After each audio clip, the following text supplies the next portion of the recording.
अस्सलाम वालेकुम। अगर आप वन पेपर की तैयारी कर रहे हैं और उससे रिलेटेड मटेरियल चाहते हैं, वीडियो लेक्चर और क्विज़ वगैरह, तो डिस्क्रिप्शन में मौजूद तमाम लिंक्स को चेक करें। इसमें यूट्यूब के लिंक्स भी अवेलेबल हैं, फेसबुक के और ट्विटर के। तो उन तमाम लिंक्स पर क्लिक करके उनको ज्वाइन कर लें, फॉलो कर लें और सब्सक्राइब कर लें। उसमें आपको इंशाल्लाह वीडियो लेक्चर, पीडीएफ नोट्स और क्विज़ मिलेंगे। Thank you. तो मैथ में जी हम पाकिस्तान को तो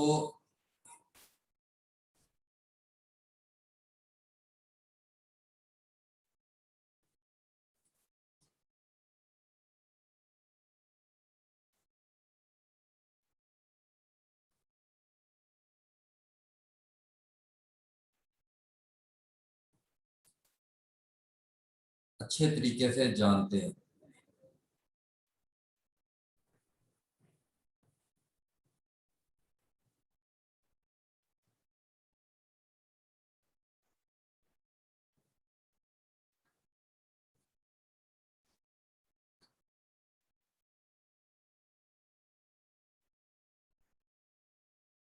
अच्छा, ये हमारा पाकिस्तान है और पाकिस्तान के बारे में मैंने बहुत बारी आपको बताया है कि ये आपका सिंध हो गया, ये आपका पंजाब हो गया, ये आपका केपीके हो गया और ये आपका जम्मू एंड कश्मीर हो गया। ठीक है जी। तो अब इसके बाद ना आपने ये बाउंड्री लाइंस की बात हो रही है, तो बाउंड्री लाइंस भी हम ड्रॉ करेंगे, कुछ थोड़े से एरियाज भी हम देखेंगे। तो ये आपका हो गया जी। अब मैं यहां से कहता हूं,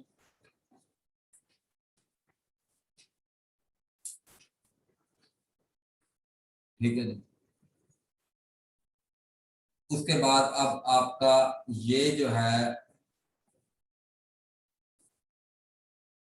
जे एंड के है, और इस जे एंड के ऊपर यहां पर अक्साई चिन्ह एक एरिया है। ये मैं लिख देता हूं, पी से पंजाब, के से केपी के, बी से बलोचिस्तान और एस से सिंध। ठीक है। और जीबी से गिलगित बल्तिस्तान और ये ए एस से अक्साई चिन्ह और जे के से जम्मू एंड कश्मीर। ठीक है जी। और अगर मैं एरिया की बात करूं तो पंजाब का जो एरिया है 2,05,344 स्क्वायर किलोमीटर। ठीक है जी, पंजाब का। और सिंध का है 1,40,914 स्क्वायर किलोमीटर। ठीक है जी। और केपीके का जो है, केपीके का जो एरिया है आपका पहले था 74,521। ठीक है जी। इसमें प्लस 27,220 स्क्वायर किलोमीटर, इसमें स्क्वायर किलोमीटर फाटा का एरिया ऐड हुआ है। फाटा, फाटा जिसके अंदर 7 एजेंसियां थी, वो ऐड हुआ, तो फिर ये टोटल बन गया 1,01,000 स्क्वायर किलोमीटर। अच्छा, फिर उसके बाद आपका बलूचिस्तान का एरिया है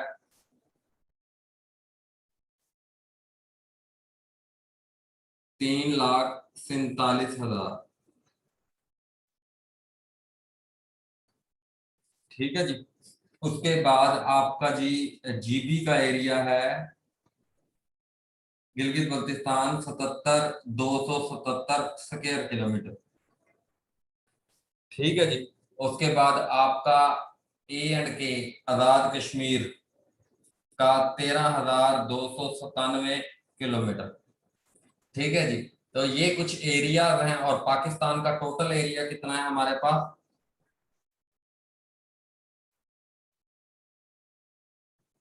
ऑफिशियली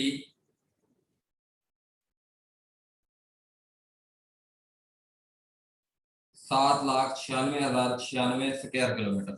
अगर इसमें गिलगित बल्तिस्तान और आजाद कश्मीर ऐड करें, प्लस कर दें जीबी प्लस ए एंड के, तो ये हमारे पास कितना बनता है, 8,81,000 समथिंग बनता है। ठीक है जी, तो ये है। अब जहां तक इसके बॉर्डर की बात आ जाती है, तो इसका ये वाला जो बॉर्डर है इसे हमने कह दिया रेड क्लिफ लाइन।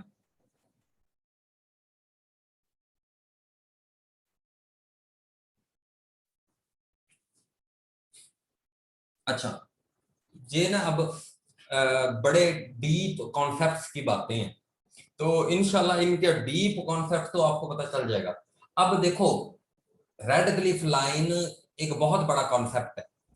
ये red Cliff line sir Cyril red Cliff, जो कि एक लायर थे, 1947 में एक बाउंड्री कमीशन बना था, जिसके जिम्मे ये था कि वो मुस्लिम मेजोरिटी एरियाज और हिंदू मेजोरिटी एरियाज के दरमियान लाइन लगा दे। ठीक है जी, और जो कि इस तरफ पंजाब था और उस तरफ बांग्लादेश था, बंगाल था उस वक्त, ईस्ट पाकिस्तान। तो इस तरफ की लाइन को भी जो है वो हम क्या कहते हैं जी, रेड क्लिफ लाइन, और उस तरफ की लाइन को भी हम रेड क्लिफ लाइन कहते थे। दोनों तरफ ये रेड क्लिफ लाइन थी। और टोटल जो पाकिस्तान का बॉर्डर है, ये रेड क्लिफ लाइन जो है, ये red Cliff line 1640 square kilometre kilometre फिर इस तरफ है। ठीक है जी, और 740 किलोमीटर कंट्रोल लाइन। ठीक है जी, और ये ड्यूरेंट लाइन जो है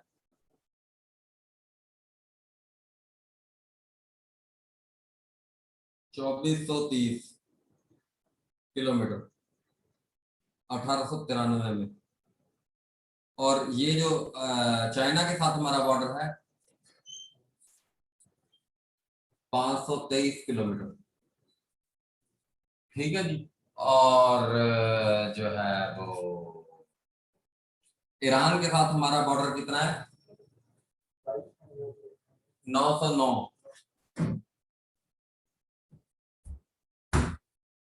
किलोमीटर।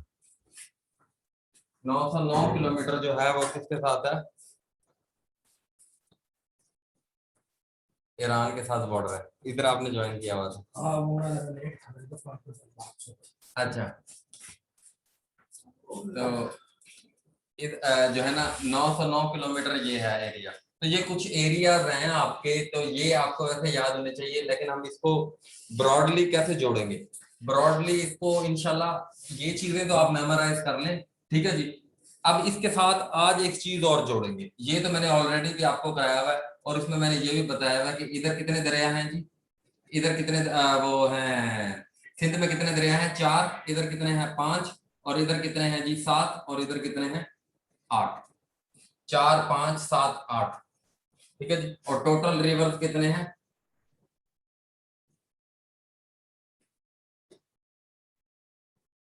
24।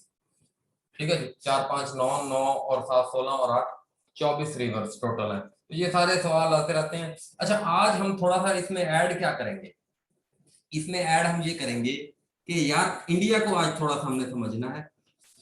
तो इंडिया को समझने के लिए इसकी तस्वीर आप बना दो यार, तक मुझे ये एरिया चाहिए।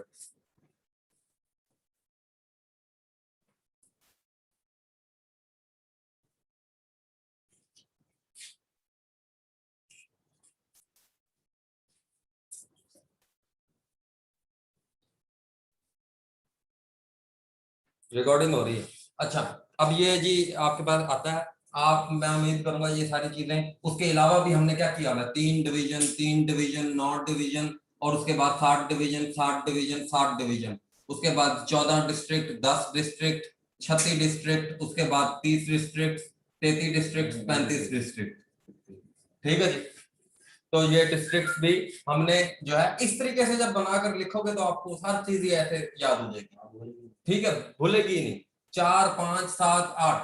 ठीक है जी, 3, 3, 3, 3 दरब करो, जो 9 बन गया, और फिर जो है चलो ये दोनों का तो हो गया ना, फिर बाकी क्या है जी, 7, 7, 7, तीनों 7, 7, 7। ठीक है जी, दरिया 4, 5, 7, 8। ठीक है जी, एरिया थोड़ा सा बस मुश्किल है, हल्का फुल्का। अच्छा, और ये अक्साई चीन का एरिया। अच्छा इंडिया ना, अब चलो हम इस बात को बाद में करेंगे जब हम कश्मीर का टॉपिक पढ़ेंगे, ठीक है। अभी हम ना थोड़ा सा ईस्ट इंडिया कंपनी की तरफ आ रहे हैं, या आज का हमारे टॉपिक का नाम होगा advent of Europeans into Indo पाक। एडवेंट ऑफ यूरोपियंस, ठीक है जी। आप क्या लिखोगे, हेडिंग क्या दोगे आज के टॉपिक को? और आज हम कॉन्सेप्ट पढ़ेंगे।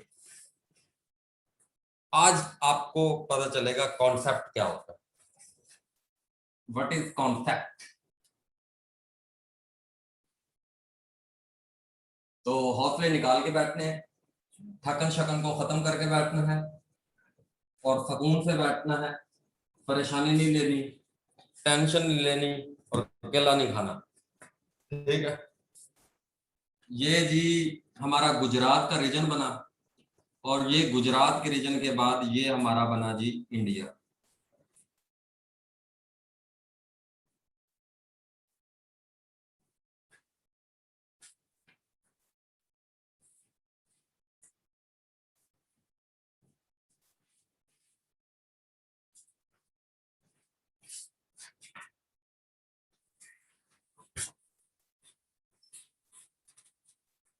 ये हमारा बन गया बांग्लादेश।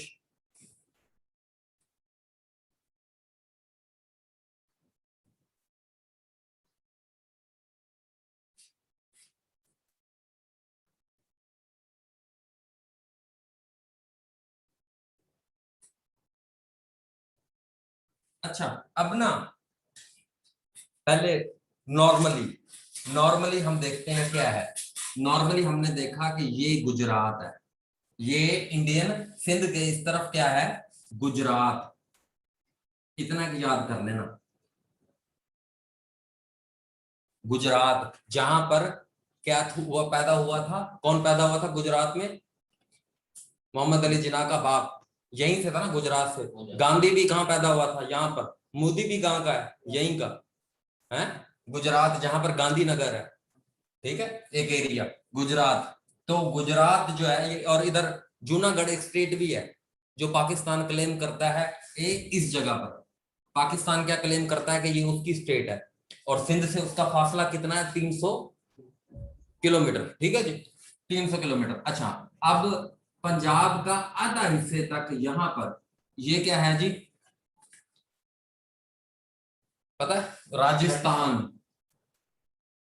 जहां से भाई आप, राजस्थान, ठीक है जी, आधे हिस्से तक क्या है जी, राजस्थान। और राजस्थान के ऊपर यहां पर हमारे इस जगह पर ये क्या है जी, हिमाचल प्रदेश। हिमाचल प्रदेश, एचपी, हिमाचल प्रदेश। और हिमाचल प्रदेश के इस तरफ जो है ये क्या है जी, अमृतसर, ठीक है जी, ये अमृतसर। ये और यहीं पर है करके ओकाड़ा से इस तरफ, पाकिस्तान में इधर ओकाड़ा, ओकाड़ा के इस तरफ फिरोजपुर, जहां से हम है बेसिकली, ठीक है जी। और इसके इस तरफ क्या है जी, हरियाणा, जहां पर पानीपत का मैदान है? अच्छा उसके बाद इस तरफ क्या है, उत्तराखंड। उत्तराखंड डिस्ट्रिक्ट है किसका? इंडिया का। उत्तराखंड डिस्ट्रिक्ट के बाद यहां पर है दिल्ली, है? दिल्ली के बाद ये दिल्ली, उत्तराखंड है। उत्तराखंड खुद स्टेट है, उत्तराखंड खुद स्टेट है। उसके बाद ये जो है उत्तराखंड के बाद यहां पर इस तरफ क्या है आपका, उत्तर प्रदेश। ये क्या है, उत्तर प्रदेश, यूपी जिसे कहते हैं, उत्तर प्रदेश। जिसमें कौन कौन से इलाके मशहूर हैं, ये बड़ा इंपॉर्टेंट है, लखनऊ, आगरा, है, इलाहाबाद,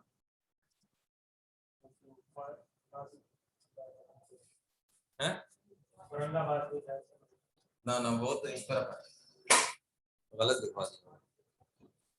अच्छा तो उसके बाद जो है ये आपका हो गया बिहार,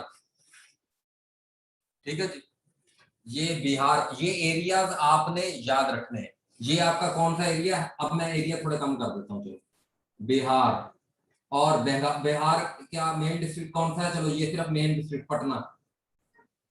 दिल्ली से गई पटना, पटना से गई पूना, वो वही यही है, बिहार में है पटना। ठीक है जी। उसके बाद जो है बंगाल, उसके बाद ये बंगाल। अच्छा, और बंगाल को आपने थोड़ा सा, बंगाल के रीजन लाजमी याद रखने हैं। और बंगाल के कौन कौन से रीजन है? आज वाले सिर्फ रीजन में एक तो आपने याद रखना है। चलो अच्छा, मुर्शिदाबाद, मुर्शिदाबाद, चिटागोंग, हुगली, ढाका, खुलना है, खुलना।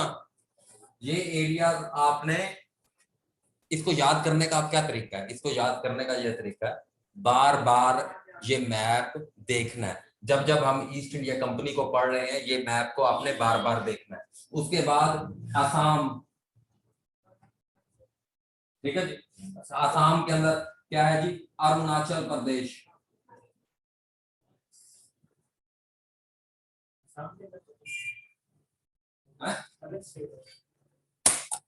बंगाल के एरिया के ऊपर हल्की सी बात हम कर रहे हैं ना, आप लिखो जो बात मैं कर रहा हूँ वो कर। अरुणाचल प्रदेश, ठीक है जी। किसी दौर में जो है ना कुछ था इस तरह का। मिजोरम, ठीक है जी। और सिक्किम, और अच्छा ये बिहार हो गया। और बिहार और उड़ीसा, ये क्या है जी? उड़ीसा, उड़ीसा का एरिया। बिहार और उड़ीसा के दरमियान क्या है?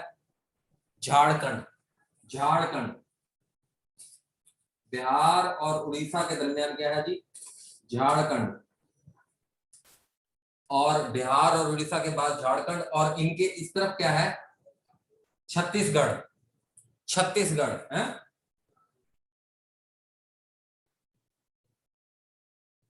ठीक है। और इस तरफ आपके क्या है? दिल्ली से इस तरफ आगरा है, आगरा। तो ये आपने इन जगहों को देखते रहना है। अच्छा, उसके बाद आप जी गुजरात भी आ गए। ये गुजरात हो गया हमारा।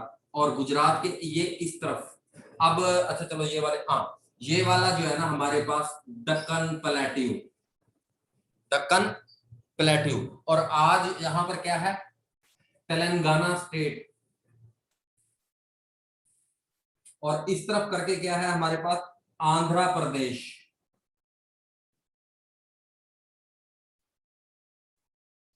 ठीक है जी, आंध्र प्रदेश। और दो चीजें मैंने, और इस तरफ जो है बेरार स्ट्रेट, बेरार स्ट्रेट। और इस तरफ जो है मुंबई से नीचे, मुंबई भी अंदर, ये सारा महाराष्ट्र का रीजन है। महाराष्ट्र, महाराष्ट्र। ये मेरठ, मराठी बोलने वाले लोग जो है, मराठी बोलने वाले लोग, महाराष्ट्र, बॉम्बे वाला रीजन। अच्छा, और इधर इस तरफ एक है कार्नेटिक, कार्नेटिक, कार्नेटिक प्रोविंस। और इस तरफ कार्नेटिक प्रोविंस के यहां पर इस तरफ करके ये क्या है जी? मद्रास। ठीक है, बॉम्बे से जो है मद्रास, उसके बाद यहां पर कालीकट, और यहीं पर करके गोवा, गोवा। अच्छा, और इन दोनों के दरमियान तो मैं आपको पहले बता चुका हूं, कौन सी? बीजापुरी और गोलकंडा स्टेट। और नीचे क्या था? विजयनगर। और ये आजकल जो मॉडर्न आपका दौर है, उस मॉडर्न दौर में आज ये किस में कन्वर्ट हो चुके हैं? ये वाली जो जगह है इसको केरला कहते हैं। ये वाली जो जगह है इसको तमिलनाडु कहते हैं। तमिलनाडु की स्टेट है, तमिलनाडु की स्टेट है। अच्छा, और तमिलनाडु की स्टेट के बाद इस तरफ आंध्र प्रदेश है और इस तरफ तेलंगाना स्टेट है। ठीक है जी। तो ये जो है ना, और उसके बाद कालीकट हो गया, हुगली हो गया, और उसके बाद जो है कोचीन हो गया, कोचीन इस तरफ एक कोचीन। अच्छा, कोचीन का एरिया। अच्छा, अब एक आपकी ड्यूटी नंबर 1 ये हो गई कि और कोई स्टेट बतानी है, और बस बहुत है। ठीक है। ये दिल्ली किसमें आता है, स्टेट में आता है? दिल्ली खुद ही स्टेट है, दिल्ली कैपिटल है, फेडरल टेरिटरी है। जैसे हमारा इस्लामाबाद है ना, इस्लामाबाद किसी प्रोविंस का हिस्सा नहीं है, एक फेडरल टेरिटरी है। 906 किलोमीटर उसका, 906 स्क्वायर किलोमीटर उसका एरिया है, वो किसी सूबे के अंडर नहीं आता। अच्छा, अब इसकी तस्वीर बनाओ, और मैं ये उम्मीद करूंगा आप लोगों से कि आप लोग ये सारे एरियाज को अच्छी तरीके से आइडेंटिफाई कम अज कम कर लोगे। ठीक है जी। चलो, अब हम अपना टॉपिक शुरू करते हैं।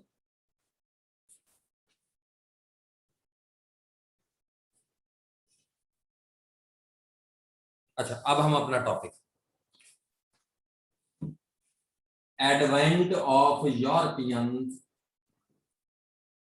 Advent of Europeans to subcontinent. अच्छा,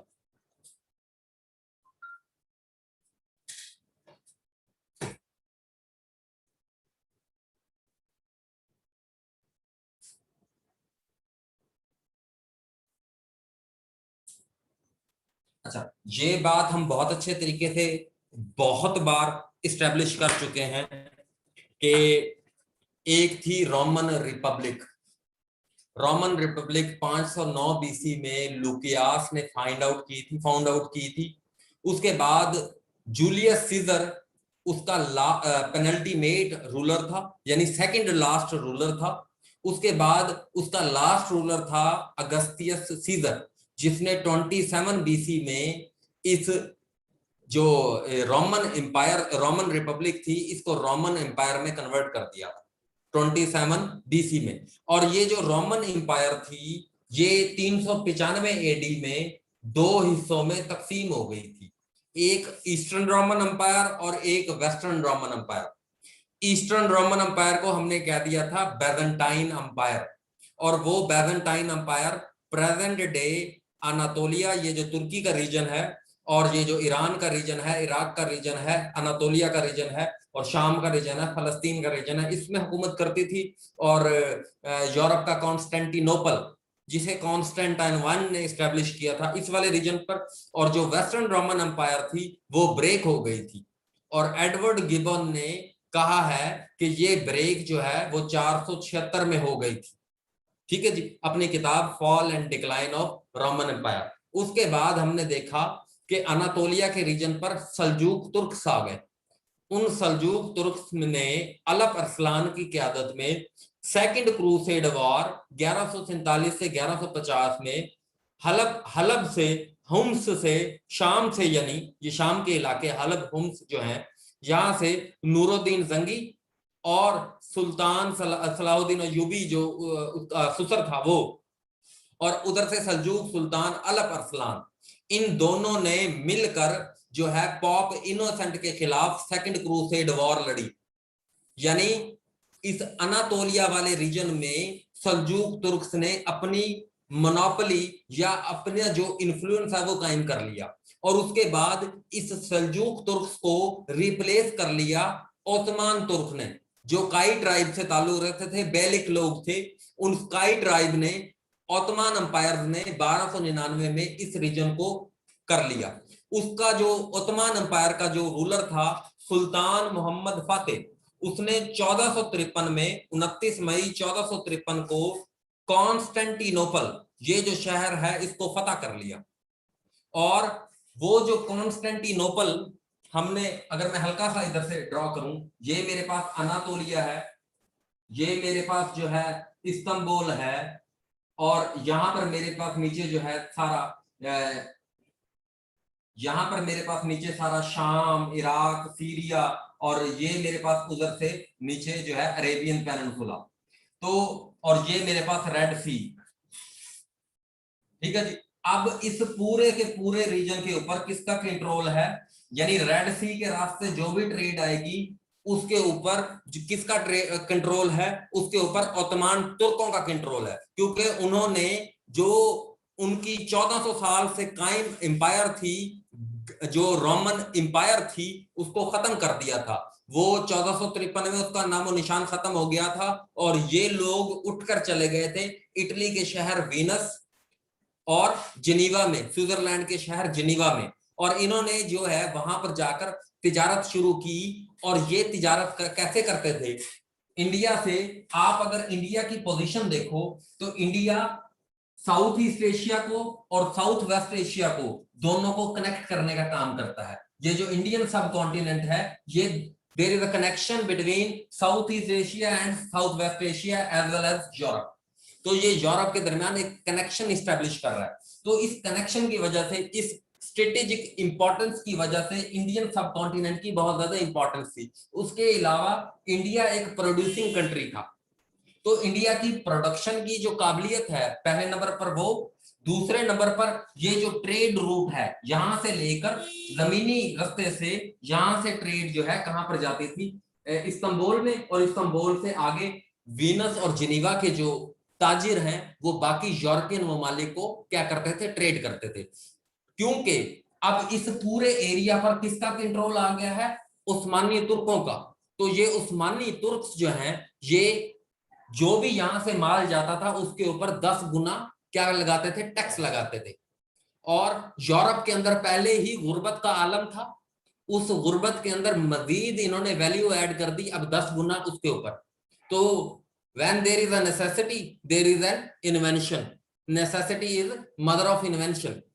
तो जरूरत महसूस की गई किस चीज की, इन्वेंशन की। तो पॉप निकोलस V, जो पॉप, अब हमने बहुत अच्छे तरीके से स्टैब्लिश किया कि 800 एडी में Charlemagne, who was the Frankish king, ठीक है जी, who establish Holy Roman Empire, जो है उसने हॉली रोमन एम्पायर 800 एडी में स्टैब्लिश किया।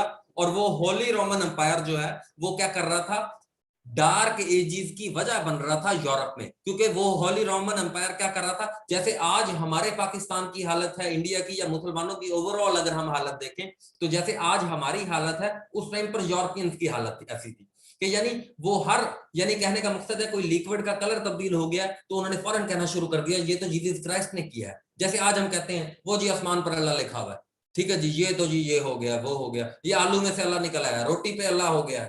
तो उस वक्त उनकी भी यही हालतें थी। उनका जो पॉप था वो उनको कंट्रोल किया हुआ था, अगर कोई बात भी कोई करता था उसको विच डिक्लेयर कर दिया जाता था अगर औरत होती थी, और उसको मार दिया जाता था, जिंदा जला दिया जाता था।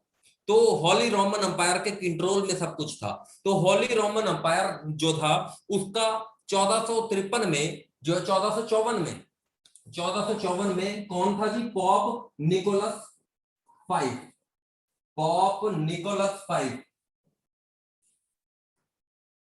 पॉप निकोलस V ने कहा कि भाई अब अटलांटिक ओशन में, अब इस तरफ है हमारा यूरोप और यूरोप के इस तरफ है अटलांटिक ओशन, कि भाई अब इस अटलांटिक ओशन से एक्सप्लोरेशन करके कुछ ऐसा रास्ता निकालो कि हम यहां से जो अफ्रीका है, इस अफ्रीका से, यहां से यूरोप से होते हुए, अफ्रीका से होते हुए ये यहां पर आए,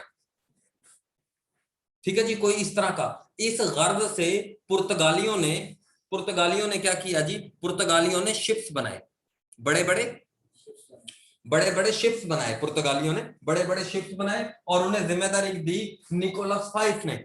पॉप जो निकोलस V है उसने उनको जिम्मेदारी दी कि भाई यहाँ पर अब बड़े बड़े शिप्स इस्टेब्लिश करो ताकि जो है वो नेविगेशन कर सकें, ठीक है जी। पुर्तगाल को क्या मिल गई, जिम्मेदारी मिल गई, ये बात हमने अब इस्टेब्लिश कर ली, ठीक है।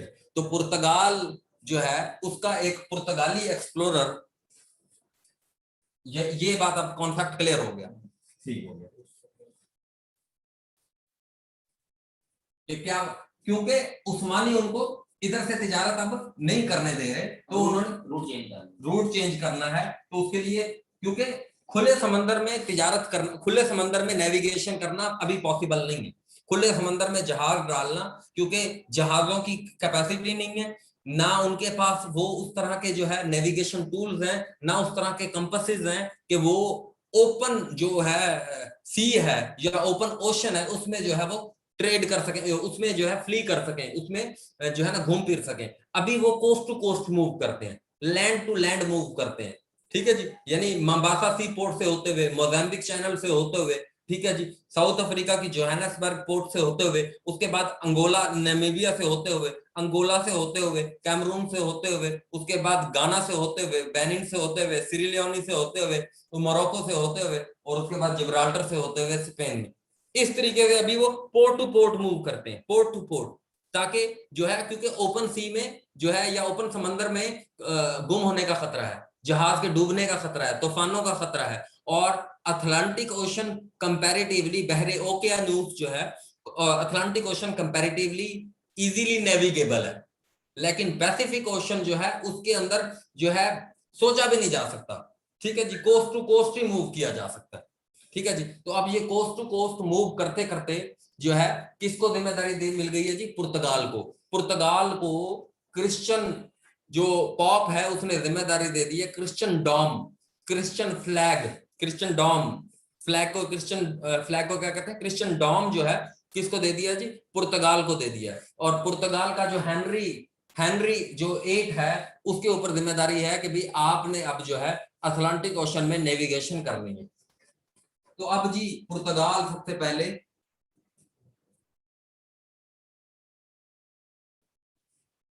1492 में पुर्तगाल की कौन सी होती है जी मलका, 1492 में, 1492 में होती है इजाबेला और किंग फर्डिनांड, इजाबेला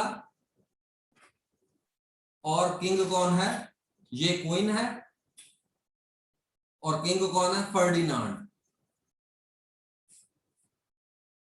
ये हाउस ऑफ कैस्टिल का है और ये हाउस ऑफ लुइस का है, यानी ये जो है पुर्तगाली मलका है और ये जो है स्पेनिश किंग है। तो ये एक बहुत ही बेहतरीन किस्म का अमेजा है, और इन्होंने अभी फॉल ऑफ ग्रेनाडा किया है, मुसलमानों को स्पेन से निकाल दिया, ठीक है जी। 1492 में जो आइबेरियन पेनिनसुला है, स्पेन और पुर्तगाल से मिलकर जो बना हुआ पेनिनसुला है, इससे इन दोनों ने मुसलमानों को पाक कर दिया। तो ये पूरे क्रिश्चियन वर्ल्ड में एक विक्ट्री के तौर पर माने जाते हैं, इसलिए क्रिश्चियन डॉम इनके हाथों में दे दिया गया है। और इन दोनों ने जी क्रिस्टोफर कोलंबस को क्या कहा है,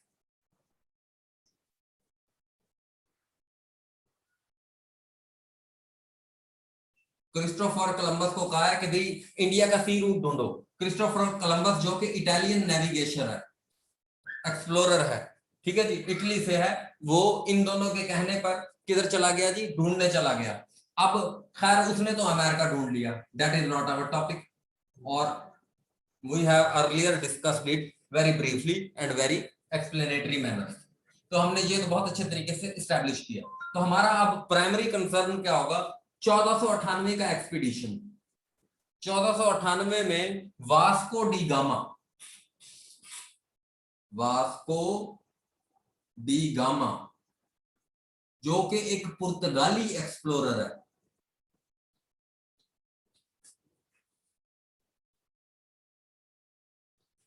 वो केप ऑफ गुड होप के जरिए, through Cape of Good Hope in South Africa found Abdul Majid. Abdul Majid को, अब्दुल माजिद कौन है, अब ये है हमारा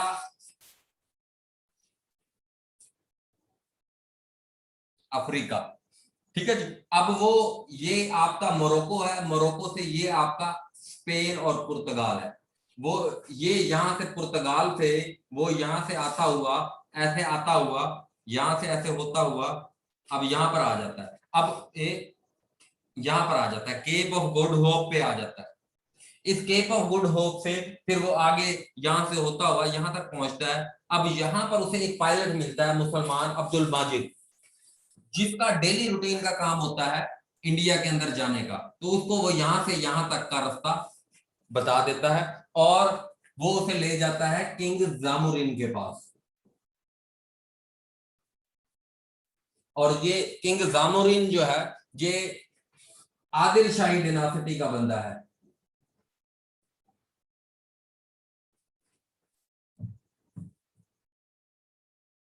अच्छा, अब 1498 में पुर्तगाल ने इंडिया को एक्सप्लोर कर लिया through Cape of Good Hope, उसका सी रूट फाउंड आउट कर लिया। यानी उनका जो एक कंसर्न था कि उन्हें मेडिटेरेनियन में वीनस और जेनीवा के ताजरों की मोनोपोली से उधर कर, क्योंकि यहां पर इस तरफ एक इटालियन पेनिनसुला है और इस इटालियन पेनिनसुला के पास पूरी की पूरी मेडिटेरेनियन कोस्ट है। तो ये मेडिटेरेनियन के ऊपर इसकी मोनोपोली चलती है। और ये जो ग्रीक जो रोमन एम्पायर से आने वाले लोग थे, जो बैजेंटाइन एम्पायर से आने वाले लोग थे, उन लोगों ने अपनी मोनोपोली कायम कर ली थी इधर।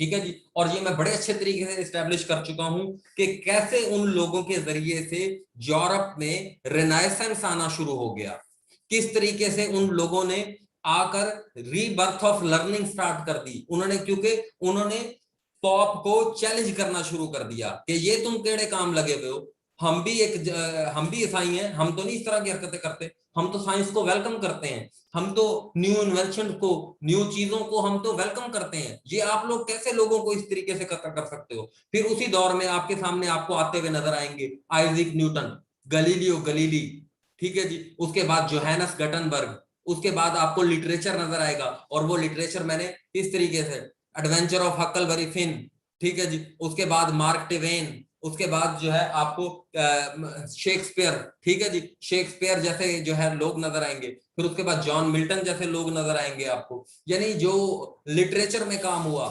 उसके बाद जो है आपको वो लियोनार्डो डा विंची, ठीक है जी, मिचेल एंजेलो, रैम्ब्रेंट रेंजिन, पैब्लो पिकासो, ठीक है जी, इस तरह के पेंटर्स नजर आएंगे आपको। ठीक है जी, यानी डिफरेंट जो है वो लोग इधर जाकर रिवाइवल कर देंगे। और उसी का एक पार्ट ये है कि सी रूट फाइंड आउट करना, और वो उन्होंने सी रूट क्या कर लिया है जी, फाइंड आउट कर लिया फाइनली। और वो कहां पर पहुंचा है जी, कालीकट पे पहुंचा है, कालीकट पे पहुंचा है। वास्को डी गामा कहां पर पहुंचा है,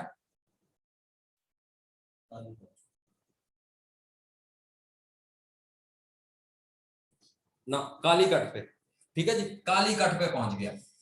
अब जी केप ऑफ गुड होप से होता हुआ अब्दुल माजिद के जरिए से किंग जामुरिन, जो आदिल शाही डिनासिटी, अब यहां पर सबसे पहले कौन पहुंच गया जी, और इसने ये 3 शिप्स लेकर आया था, वास्को डी गामा 3 शिप्स,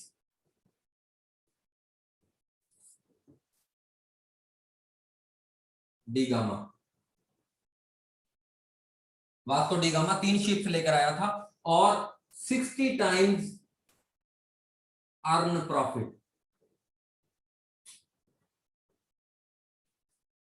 60 गुना उसने प्रॉफिट जो वापस गया तो 60 गुना प्रॉफिट लेकर गया।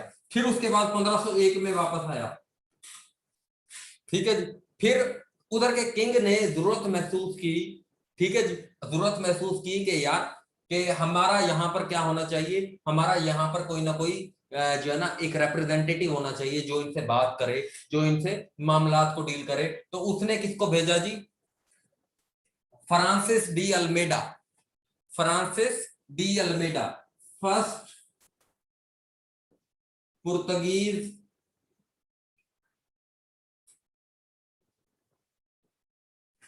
गवर्नर, फ्रांसिस डी अल्मेडा, ठीक है जी। ये 1505 से लेकर 1509 तक रहा। उसके बाद 1509 में कौन आ गया जी, Alphonso D Burke,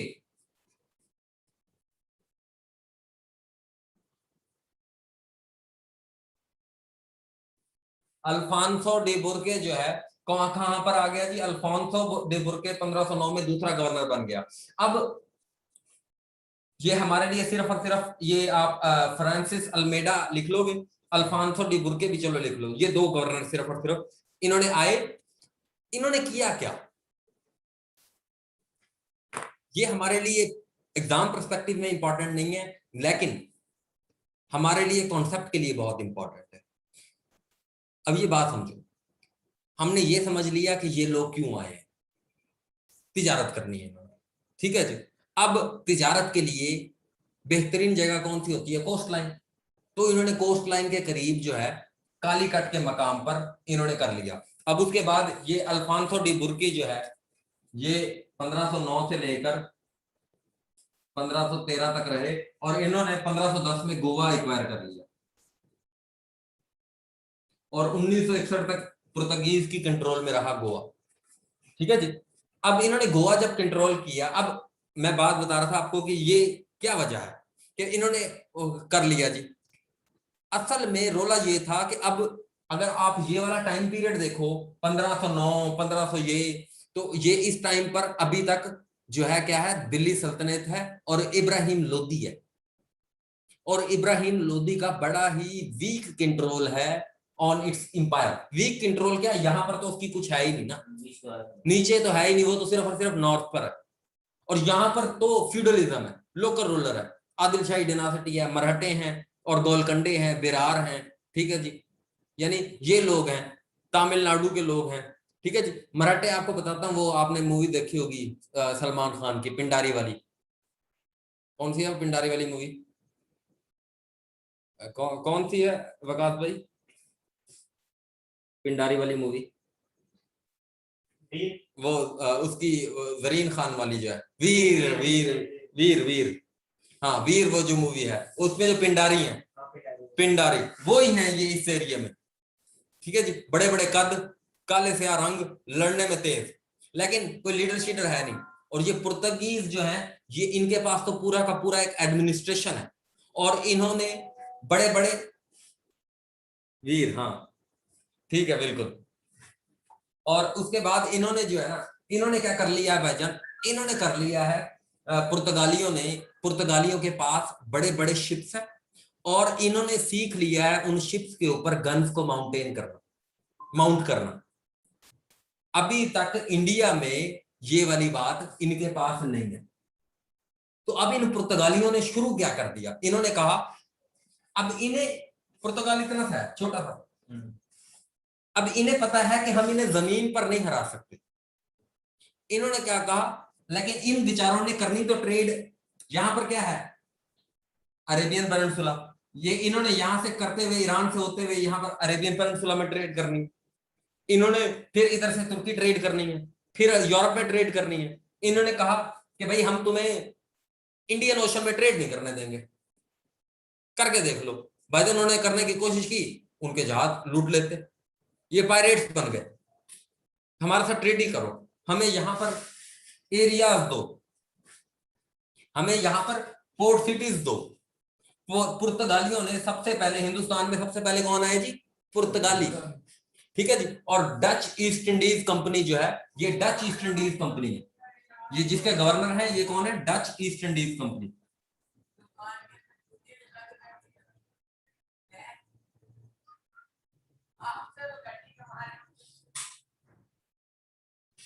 Dutch east Indies company है। तो ये जो है ना, अब ये बात आपको समझ आ गई कि वो क्या वजह है कि जी, क्योंकि उनके पास नेवल सुपीरियरिटी है। अब हम यहां पर एक तरफ लिख लेते हैं डच ईस्ट इंडिया कंपनी, एक तरफ लिख लेते हैं सॉरी पुर्तगीज, डच कह रहा हूं, Portuguese sorry, Portuguese east India company,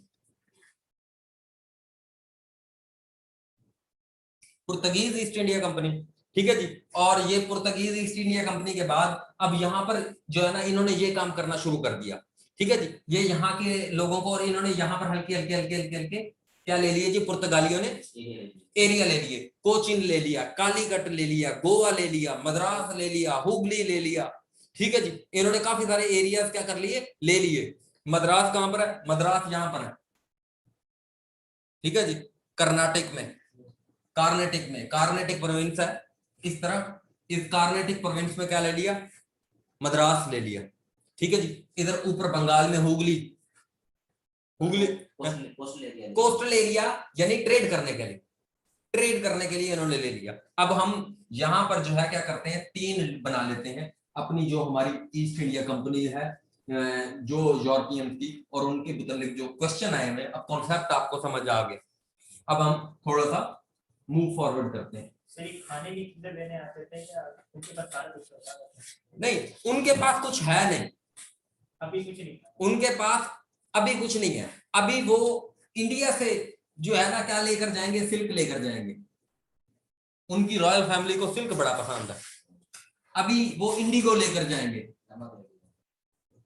Indigo कहते हैं नील को, है? नील को लेकर जाएंगे वो, इंडिगो, सिल्क, कॉटन, और यानी इस तरह की जो चीजें हैं वो लेकर जाएंगे, ठीक है जी। यहां पर अभी यूरोप में डार्क एजेस है। अच्छा, पुर्तगीज, उसके बाद पुर्तगीज के बाद दूसरे नंबर पर यहां पर आया डच। डच कहते हैं नेदरलैंड को। आजकल नेदरलैंड के लोगों को क्या कहते हैं, डच कहते हैं। और पहले इसका नाम क्या था नेदरलैंड का, हॉलैंड, ठीक है जी, हॉलैंड। तो अब उसके बाद डच, उसके बाद ब्रिटिश, ठीक है जी, उसके बाद जो है आपके पास आखिर में फ्रेंच, ठीक है जी। अब पुर्तगीज जो है ये तो जो है 1498 में आ गए, ठीक है जी, और ये लोग 1602 में, ठीक है जी। और ब्रिटिशर्स जो हैं 1599 में east India company established by John Watt and 31 दिसंबर 1600 को क्वीन एलिजाबेथ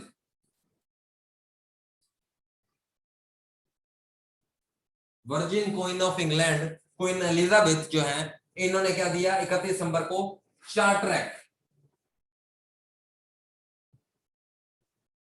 और ये चार्टर एक्ट क्या है, चार्टर एक्ट ये है कि भाई आपके अलावा इंडिया में हमारी कोई दूसरी कंपनी जो है वो ट्रेड करने नहीं जाएगी। और फ्रेंच ईस्ट इंडिया कंपनी बनी 1664 में, ठीक है जी। फ्रेंच ईस्ट इंडिया कंपनी कब बनी जी, 1664 में। तो ये तीन कंपनियां हैं। अब ये तीनों कंपनियां जो है क्या करेंगी जी, आपस में क्या करेंगी, लड़ाई करेंगी, ठीक है जी, आपस में क्या करेंगी। अब ये है हमारा इंडिया, ये चारों कंपनियां आपस में, हाँ। अब कहने का मकसद है यहां पर जो है बॉम्बे, यहां पर गोवा, यहां पर कालीकट, यहां पर जो है वो केरला, ठीक है जी, यहां पर मद्रास, यहां पर जो है वो कार्नेटिक का प्रोविंस, यहां पर हुगली, ठीक है जी। ये सारे के सारे एरिया, यानी इनका है कि यार हमें ना ये वाले एरिया हमें दे दो, ये वाले, ताकि हम यहां से जो है वो ट्रेड कर सकें, ये वाले सारे एरिया। लेकिन अब इनको क्या होता है, इनको इस सारे मामले में, इस सारे प्रोसेस में मुश्किलात होती हैं। क्यों? क्योंकि फ्रेंच की और ब्रिटिशर्स की एक राइवलरी चल रही है। इन दोनों ने तारीख में, अपने यूरोप की हिस्ट्री में 100 साल जंग लड़ी है, 1337 से लेकर 1453 तक, 100 ईयर वॉर। और उसके बाद जो है इनकी और भी बहुत छोटी मोटी वॉर जो है वो होती रही है। इनकी एक जो है नेचुरल राइवलरी है फ्रांस की और ब्रिटिश की। और नो डाउट डच का और ब्रिटिश का जो है इन दोनों का आपस में बहुत अच्छा, ये कजन है सारे, ये सारे हैं एक दूसरे के कजन, ये सारे एक दूसरे के कजन है, मामे चाचे ताए के बेटे हैं, जो पूरे यूरोप के ऊपर हुकूमतें कर रहे हैं। ठीक है जी, कौन है जी? मामे चाचे ताए के बेटे हैं सारे। लेकिन कहने का मकसद है अपनी अपनी टेरिटरीज है, अपना अपना इन्फ्लुएंस इन्होंने बढ़ाना है, अपने अपने काम करने हैं। तो अब पुर्तगाली जो है वो उनके पास कुछ एरिया है, लेकिन ये जो है 1663 में कैथरीन ब्रोगेंजा जो थी, जो पुर्तगाल के जो किंग था कैथरीन ब्रोगेंजा, उसकी शादी हो गई इंग्लैंड के किंग के साथ। तो उन्होंने ये जो बॉम्बे पोर्ट थी ये जहेज में दे दी 1664 में यूके को। अब दामाद के साथ खाक लड़ेंगे पुर्तगालियों को, तो मैट्रिमोनियल अलायंस के जरिए से क्या कर दिया गया, इस गेम से बाहर रिश्तेदारी डालकर उनसे उनकी बेटी लेकर जहेज में बॉम्बे लेकर और उनको कर दिया गया फॉरवर्ड आउट। उसके बाद आ गया हमारा डच। ठीक है जी, तो डच जो ईस्ट इंडिया कंपनी थी, ये डच क्योंकि सबसे पहला बैंक 1609 में कहां पर बना है, नेदरलैंड में। ठीक है जी, इनका जो सिस्टम था, इन्होंने आकर शुरू में बहुत ज्यादा मामलात को अपने कंट्रोल में लिया और एरियाज को भी अपने कंट्रोल में लिया, लेकिन ये भी जो है वो इतने ज्यादा पावरफुल नहीं थे कि ब्रिटिशन को हरा सकें। तो इन्होंने, और ईस्ट इंडिया कंपनी जो ब्रिटिश की थी, ब्रिटिश की ईस्ट इंडिया कंपनी, इन दोनों के दरमियान मुआहिदा हो गया। डच ने ये कहा कि हम आपको इधर नहीं छेड़ेंगे, आप हमें साउथ ईस्ट एशिया में ना छेड़ना। हम जो है इंडोनेशिया किसके कंट्रोल में रहा, डच के कंट्रोल में रहा। मलेशिया जो है वो उनके कंट्रोल में ब्रिटिशर्स के ला। लेकिन जो ये 17,000 आइलैंड पर मुश्तमिल जो पूरा का पूरा इंडोनेशिया है, पपुआ न्यू गिनिया तक, ये किन के कंट्रोल में रहा, डचीज के कंट्रोल में रहा। और इनको, इन दोनों के दरमियान डच को भी इन्होंने क्या कर दिया, फारिग कर दिया। डच को कैसे फारिग किया, अब मैं लिख देता हूं।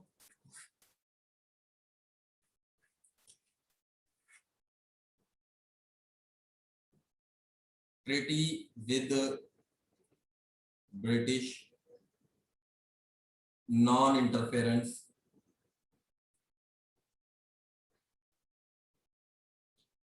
with each other territory।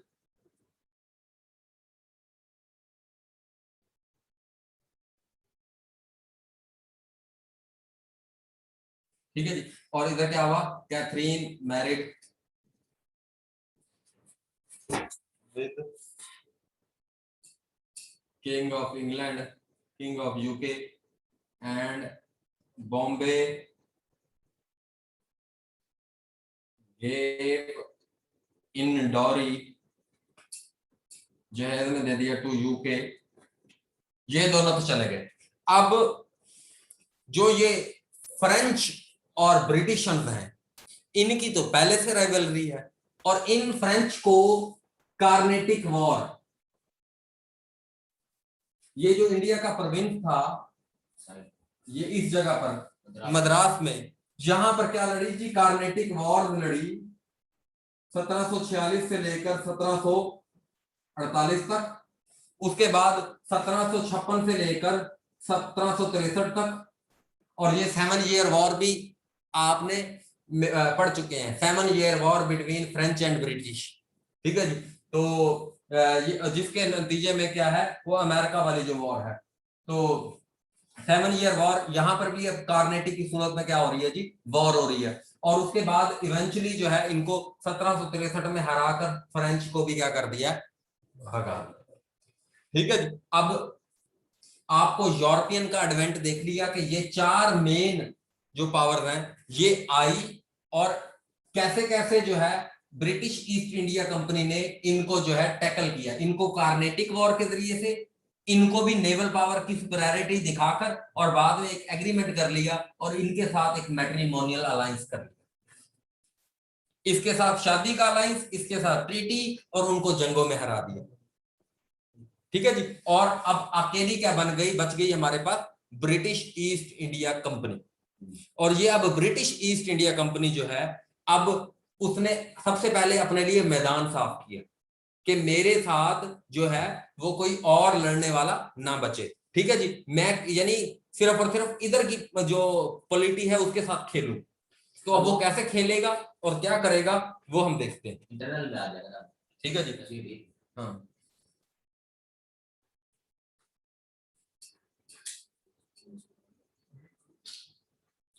Carnatic war,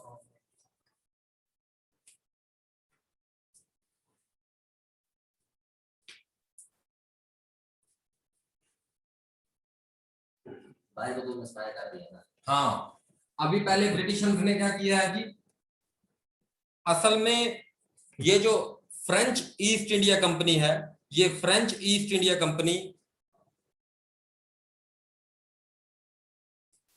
हाँ, ये फ्रेंच जो ईस्ट इंडिया कंपनी है ये गवर्नमेंट से कंट्रोल्ड है, लेकिन जो ये ब्रिटिश ईस्ट इंडिया कंपनी है ये प्राइवेट कंट्रोल्ड है, ये एक इंडिपेंडेंट कंपनी है। ठीक है जी, ये जो ईस्ट इंडिया कंपनी है ये एक प्राइवेट कंपनी है। अब हम इस ईस्ट इंडिया कंपनी को देखते हैं, और अब हम मुगल का जो लेटर पीरियड है वो भी हम इस ईस्ट इंडिया कंपनी के जरिए से ही आगे बढ़ते जाएंगे, क्योंकि 1707 के बाद मुगल की इंपॉर्टेंस खत्म हो जाएगी। और उसकी वजह क्या है वो मैं आपको ऑलरेडी बता चुका हूं कि जो औरंगजेब ने 25 साल साउथ में गुजारे उससे सेंटर वीक हुआ, और सेंटर में फिर जो है रेबिलियन पैदा हुआ, और उस रेबिलियन के जरिए उसको बाद वाले हुक्मरान जो है वो कंट्रोल नहीं कर सके, और एक फ्यूडलिज्म जो है वो पूरे के पूरे इंडिया में फैल गया। अच्छा, ईस्ट इंडिया कंपनी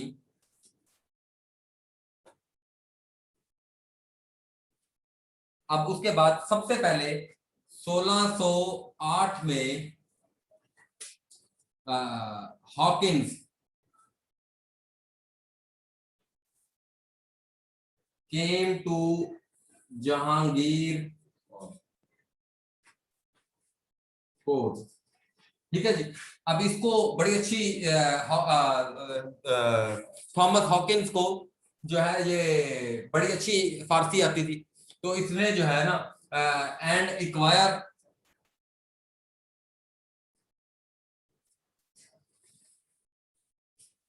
परमिशन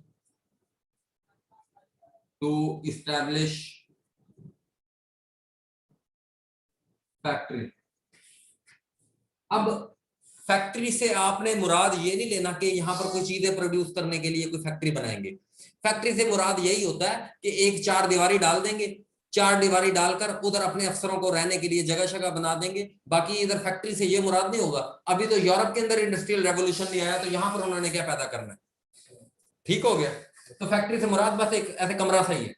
ठीक है जी, तो क्योंकि यहाँ की जो कंडीशन है इंडिया की वो यूरोपियंस को इतनी ज्यादा माफिक नहीं है। ठीक है जी, यहाँ का एनवायरनमेंट हो गया, वेदर हो गया, डिफरेंट कंडीशन, तो वो एक एरिया लेकर वहां पर जो है फोर्टिफिकेशन करके और फोर्ट बनाकर जो है वो अपने आप को जो है ना कोई अपनी पसंद की चीजें वहां पर रख लेते हैं। उसके बाद 1615 में sir Thomas Roe get commercial trade permission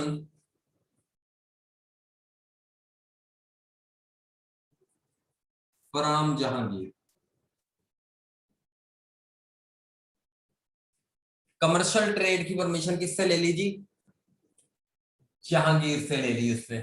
ठीक है जी, 1615 में। उसके बाद क्या हुआ जी, अब ये सारा का सारा अरसा क्या हुआ ये हम पहले से डिस्कस कर चुके कि जी ये आपस में लड़ते रहे, कार्नेटिक वॉर लड़ते रहे, पुर्तगालियों के साथ जंगें लड़ी, डच के साथ जंगें लड़ी, छोटी मोटी, जो हमारे यहाँ पर नहीं है हमारे जिक्र करने वाली बिल्कुल भी।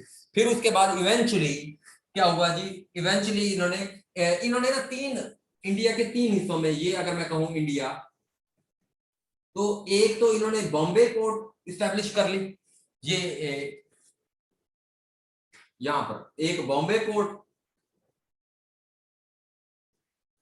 एक बॉम्बे पोर्ट इन्होंने स्टैब्लिश कर ली। उसके बाद बॉम्बे के बाद यहां पर इन्होंने जो है बॉम्बे के बाद इस तरफ एक मद्रास, उसके बाद यहां पर एक कलकत्ता, कलकत्ता। ठीक है जी, 3 इन्होंने पोर्ट्स जो है वो अपनी, और इनको इन्होंने क्या कह दिया, प्रेसिडेंसी का दर्जा दे दिया।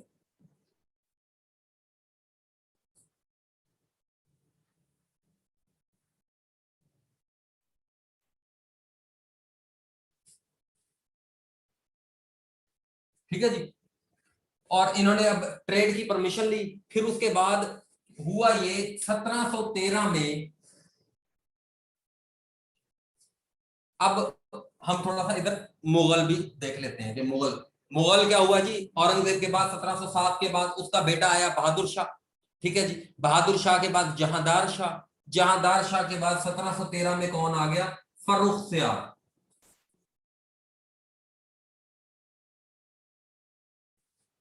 Free trade agreement, agreement to East India company, EIC। और ये ईस्ट इंडिया कंपनी जो है ये 22 डायरेक्टर्स पर मुश्तमिल कंपनी है, 22 डायरेक्टर्स पर मुश्तमिल कंपनी है, जिसको ये 22 डायरेक्टर मिलकर अपना एक क्या चुन लेते हैं, गवर्नर जनरल। ठीक है जी, जो इनके एडमिनिस्ट्रेटिव मामलात को देखता है। ठीक है जी, और ये इनका मकसद क्या है, एक कमर्शियल ट्रेड करना। ये जो प्रेसिडेंसी है बड़ा, उसमें नॉमिनी अलग-अलग है या एक ही बंदा है तीनों में? तीनों के अलग-अलग गवर्नर है। इसका अलग गवर्नर है, इसका अलग गवर्नर है, और इसका अलग गवर्नर है। इन तीनों के अलग अलग गवर्नर है। ठीक है जी, फर्रुख सियार से ये ट्रेड परमिशन ले लेते हैं। उसके बाद होता ये है कि 1719 में मुगल थ्रोन के ऊपर बैठ जाता है मोहम्मद शाह रंगीला।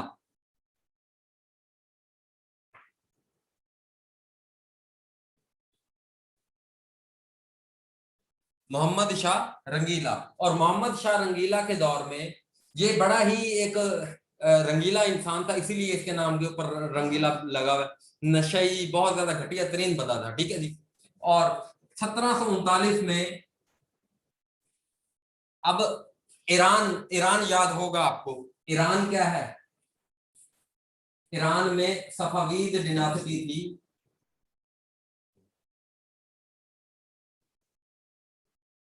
सफावीद डिनासिटी थी 1536 से लेकर 1738 तक।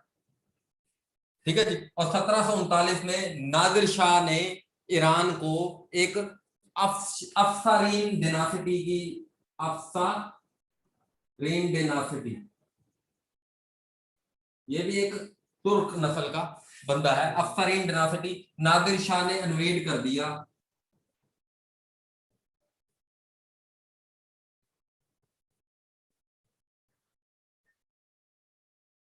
ठीक है जी, यानी 1730 तक मुगल आर्मी का वो जो मनसबदारी का सिस्टम था, उसके अंदर इतनी सख्त थी कि वो डिफेंड कर सकता था। लेकिन अब क्या हुआ था, काबुल और कंधार हाथ से चले गए थे, और काबुल और कंधार हाथ से जब गए तो नादिर शाह ने क्या कर दिया जी भाईजान, अटैक किया और मुगल आर्मी को तहतेक कर दिया। और वो जो है उसने इतना ब्रूटली इधर अटैक किया कि आप सोच भी नहीं सकते। ठीक है जी, और इनकी आर्मी को मसल कर और नादिर शाह चला गया 1739 में। उसके बाद यानी मुगल, अभी ये लोग भी ये चीज देख रहे हैं। ठीक है जी, इंडिया के बाकी रूलर्स भी ये चीज देख रहे हैं कि Mughal army is not invincible now, it can be defeated. अब इसको हराया जा सकता है, और ये किसने दिखाया इनको, नादिर शाह ने। अब नादिर शाह के बाद मोहम्मद शाह रंगीला को वो हुकूमत सौंप के वापस ही चला गया। उसके बाद 1754 में शाह आलम सानी,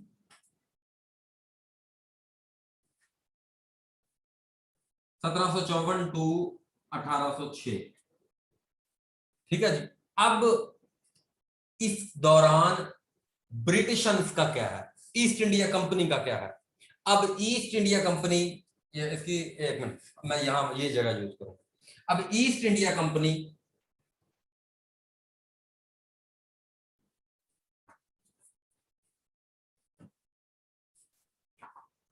ईस्ट इंडिया कंपनी क्या करती है, अपना इसका गवर्नर होता है इसका गवर्नर होता है, पहला गवर्नर आता है 1756 से लेकर रॉबर्ट क्लाइव।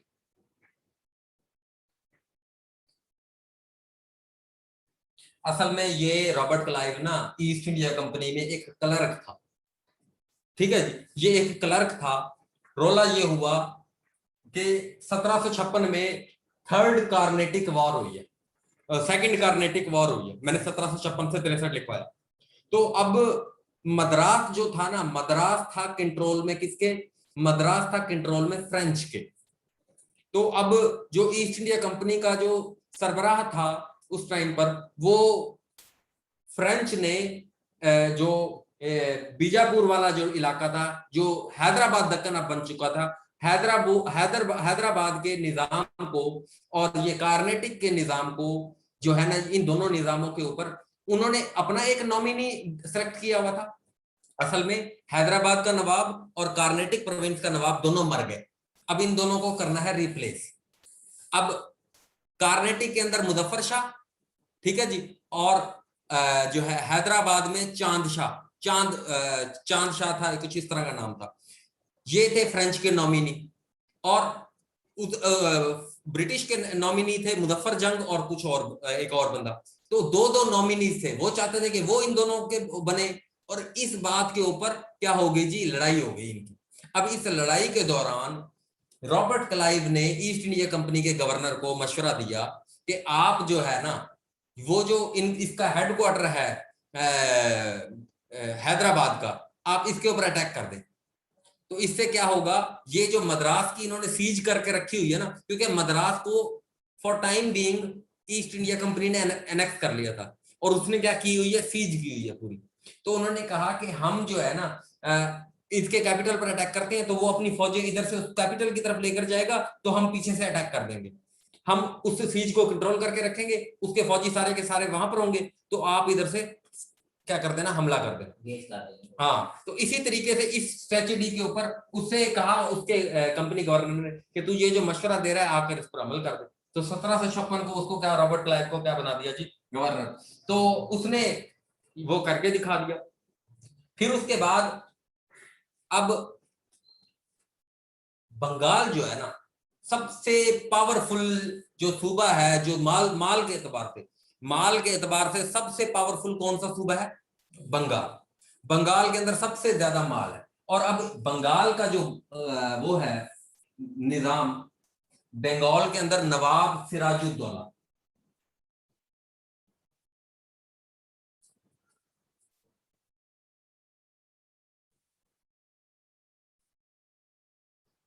नवाब सिराजुद्दौला जो है, अब बंगाल में दो जगह हैं, एक है फोर्ट विलियम, बस आप फोर्ट विलियम देख लो।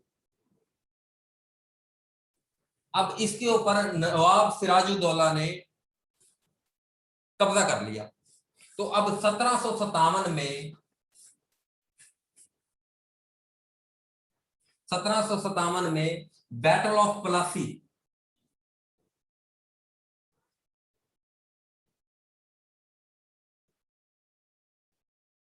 बैटल ऑफ प्लासी, ये जो बंगाल का नवाब सिराजुद्दौला है, उन्होंने कहा कि हमने बंगाल के अंदर टेरिटरी लेनी है। अब इसने 200 फौजी इसके यूरोपियन थे, बाकी 700 फौजी इसके इंडियन थे। 1000 फौजियों से इसने बंगाल की 50,000 फौज से मुकाबला करने का सोच लिया। लेकिन इसने किया क्या कि इसने इधर का जो वो था एक कमांडर, मीर जाफर, ठीक है जी, ट्रेटर,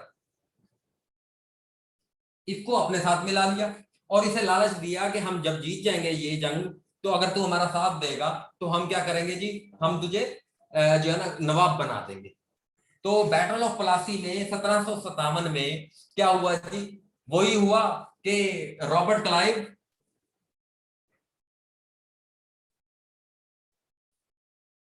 वर्सेस डॉलर, ठीक है जी। अब इसने गद्दारी की सिर्फ और सिर्फ 2 कमांडर आगे लड़ने गए, 2 कमांडरों ने लड़े नहीं, तो नवाब सिराजुद्दौला को इसने भड़काया कि आप तो हार जाओगे, आपको मार देंगे, ये वो भाग गया। तो फिर इसी के जो मीर जाफर का जो वो बेटा था, उसने नवाब सिराजुद्दौला को बिहार के मकाम पर कत्ल कर दिया। ठीक है जी, नवाब से। और फिर 1757 में क्या हुआ जी, Mir Jafar became puppet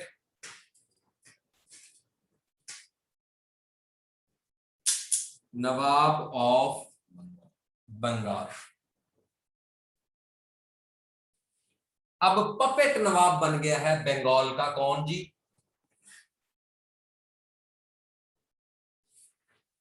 puppet कौन बन गया है जी, मीर जाफर बन गया है। कंट्रोल किसके पास है, कंट्रोल तो सारा का सारा रॉबर्ट क्लाइव। और अब ये जो रॉबर्ट क्लाइव है, ये जो गवर्नर है, ये गवर्नर ऑफ फोर्ट विलियम। ठीक है जी, क्योंकि इनके पास सबसे बड़ी जो पावर है वो यही है, फोर्ट विलियम। और इसका जो गवर्नर है वो ईस्ट इंडिया कंपनी का गवर्नर है। बस इतनी सी बात अभी समझे, सब कुछ क्लियर हो जाएगा। अच्छा, मीर जाफर को बना दिया अपना पपेट नवाब ऑफ बंगाल। अब बंगाल की जो टेरिटरी है वो किसने कब्जे में ले ली, East India Company, Robert Clive ने। अब इसका जो 1760 से लेकर 1765 तक दूसरा आता है वेनिस्ट्राट, गवर्नर ऑफ फोर्ट विलियम। दूसरा कौन सा आ गया, वेनिस्ट्राट। और इस वेनिस्ट्राट ने, ठीक है जी, इस वेनिस्ट्राट ने क्या किया जी, अब बंगाल के अंदर 1763 में मीर जाफर ने उनको पैसे दे, इन्होंने 15 लाख रुपया लिया मीर जाफर से, और फिर इससे बहुत सारे तोहफे लेते रहते थे, बहुत कुछ करते रहते थे, इसको जिच किया हुआ था। और इसने जब थोड़ी बहुत हैंकी फैंकी की तो इसे हटा दिया। और 1763 में कौन आ गया, 1763 में बंगाल का कौन आ गया, मीर कासिम। मीर कासिम कौन है जी, son in law of Mir Jafar. Mir Jafar का दामाद जो है उसको क्या बना दिया, नवाब ऑफ बंगाल। अब आप इतनी एक बात लिखो, अब हम 2 से 3 पार्टियों को और लेकर आएंगे इधर। हम पहले 4 पार्टियों को लेकर आए, पुर्तगीज को, डच को, ईस्ट इंडिया कंपनी, और फिर उन चारों को आपस में लड़वाया, लड़वाकर ईस्ट इंडिया कंपनी को निकलवा लिया विक्टोरियस। अब ईस्ट इंडिया कंपनी अकेली रह गई है। अब ईस्ट इंडिया कंपनी को जो है उसने बंगाल की टेरिटरी को अपने कब्जे में ले लिया है नॉमिनल तौर पर, यानी अभी बंगाल में नवाब तो उन्हीं वो ही बैठा है, लेकिन पावर नहीं है उसके पास, पपेट है वो। अच्छा, अब यहां पर लेकिन आप 1765 से 1767 तक रॉबर्ट क्लाइव दोबारा आएगा, और 1767 से 1769 तक वेलस्टार्ट आएगा, और 1769 से 1772 तक कौन आएगा जी, कॉर्टराइट। अब इसकी तस्वीर बनाए, और बंगाल के आएगा ना, ये सारे के सारे गवर्नर ऑफ फोर्ट विलियम हैं बंगाल में, ईस्ट इंडिया कंपनी के। ये जो 22 डायरेक्टर की एक ऑर्गेनाइजेशन है, इसके हेड हैं ये हेड आए हैं जी, 5 हेड आए हैं टोटल।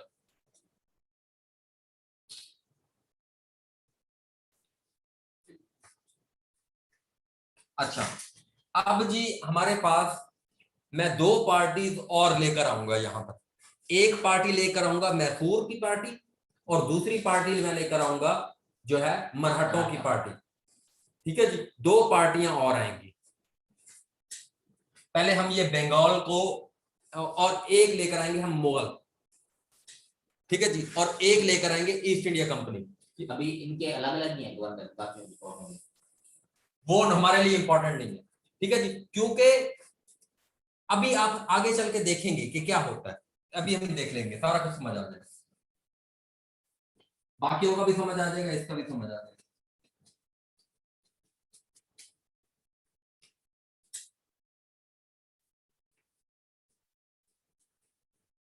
अब हमने इतनी सी बात समझ ली। अब हमने कुछ प्लेयर इंट्रोड्यूस कराने हैं। एक हमने कराना है मैसूर, एक कराना है मराठा,